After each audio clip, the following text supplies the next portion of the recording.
సంధ్య theatre వద్ద తొక్కిసలాట ఘటనలో అల్లు అర్జున్కు నాంపల్లి కోర్టులో మరొక ఊరటనైతే దక్కింది. ఇక ఇప్పటికైనా రెగ్యులర్ బెయిల్ మంజూరు చేసినటువంటి నాంపల్లి కోర్టు ఇవాళ ప్రతి ఆదివారం పోలీస్ స్టేషన్కు వెళ్లాల్సిన అవసరం లేదని కూడా చెప్పింది. దీనికి సంబంధించి మినహాయింపునిస్తూ ఇవాళ ఉత్తర్వులు కూడా జారీ చేసింది. అయితే బెయిల్ ఇచ్చే సందర్భంలో ప్రతి ఆదివారం అటు పోలీస్ స్టేషన్కు వెళ్లాలంటూ బన్నీకి అయితే కండిషన్ పెట్టింది. అలా 2 నెలల పాటు పోలీసులు ఛార్జ్షీట్ దాఖలు చేసే వరకు ప్రతి ఆదివారం ఉదయం 10 గంటల నుంచి మధ్యాహ్నం 1 గంట వరకు కూడా స్టేషన్లో హాజరు కావాలని ఆ సందర్భంగా చెప్పింది. అయితే దీనిపై భద్రతా కారణాల దృష్ట్యా దీనిపై మినహాయింపు ఇవ్వాలంటూ అల్లు అర్జున్ అటు కోర్టును కోరారు. దీనిపై విచారణ చేపట్టినటువంటి న్యాయస్థానం ఇవాళ మినహాయింపుని ఇస్తూ తీర్పునిచ్చింది. అదేవిధంగా అల్లు అర్జున్ విదేశాలకు వెళ్లేందుకు కూడా కోర్టు అనుమతినిచ్చింది. అయితే దేశం విడిచి వెళ్ళొద్దంటూ గత బెయిల్ సందర్భంగా బెయిల్ ఇచ్చే సమయంలో కూడా కోర్టు తెలిపింది. అయితే ఈ ప్రస్తుతం అతడు విదేశాలకు వెళ్ళాలని పిటిషన్ దాఖలు చేసుకోగా దానికి పర్మిషన్ ఇస్తూ నాంపల్లి కోర్టు నిర్ణయం తీసుకుంది.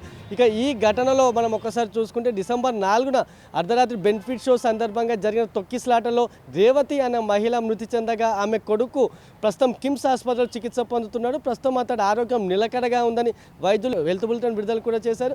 అయితే ఇప్పటికే బాధిత కుటుంబానికి పుష్ప 2 టీం అండగా కూడా నిలిచింది. బన్నీ ఎవరైతే ఉన్నారో అల్లు అర్జున్ ఫ్యామిలీ తరఫున ₹1 కోటి ఇచ్చారు. అదేవిధంగా అటు డైరెక్టర్ సుకుమార్ 50 లక్షలు, అదేవిధంగా పుష్ప 2 నిర్మాతలు 50 లక్షలు, మొత్తం 2 కోట్ల మేర బాధిత కుటుంబానికి వారు అందజేశారు. ఇక అదేవిధంగా బాబుకు సంబంధించిన వైద్య ఖర్చులను కూడా పెట్టుకుంటామంటూ కూడా బన్నీ ప్రకటించారు. ఇప్పటికైనా హాస్పిటల్లోని బాబును పరామర్శించి బాధిత కుటుంబానికి ఆయన ధైర్యం కూడా ఒక భరోసాను కూడా కల్పించారు. ఇక అదేవిధంగా ఈ కేసులో డిసెంబర్ 13న అల్లు అర్జున్ను పోలీసులు అరెస్ట్ చేశారు. అదే రోజు నాంపల్లి కోర్టు 14 రోజుల రిమాండ్ కూడా విధించింది. అయితే అదే రోజు సాయంత్రం హైకోర్టు ఆయనకు మధ్యంతర బెయిల్ కూడా ఇచ్చింది. దీంతో ఆయన జైలు నుంచి వెంటనే విడుదల అయ్యారు. ఇక ఆ తర్వాత ఆయన రెగ్యులర్ బెయిల్ పిటిషన్ కోసం కూడా నాంపల్లి కోర్టును ఆశ్రయించారు. ఇక దీనిపై విచారణ చేపట్టినటువంటి ఈ నాంపల్లి కోర్టు ఆయనకు కండిషనల్గా కొన్ని షరతులు విధిస్తూ రెగ్యులర్ బెయిల్ కూడా ఇచ్చింది.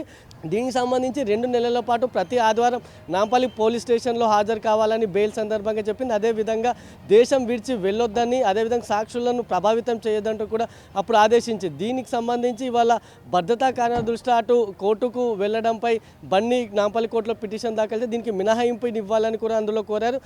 దీనికి సంబంధించి విచారణ చేపట్టినటువంటి నాంపల్లి కోర్టు ప్రతి ఆదివారం పోలీస్ స్టేషన్కి వెళ్ళనవసరం లేదని చెప్పింది. అదేవిధంగా విదేశాలకు వెళ్లేందుకు కూడా అనుమతినిచ్చింది.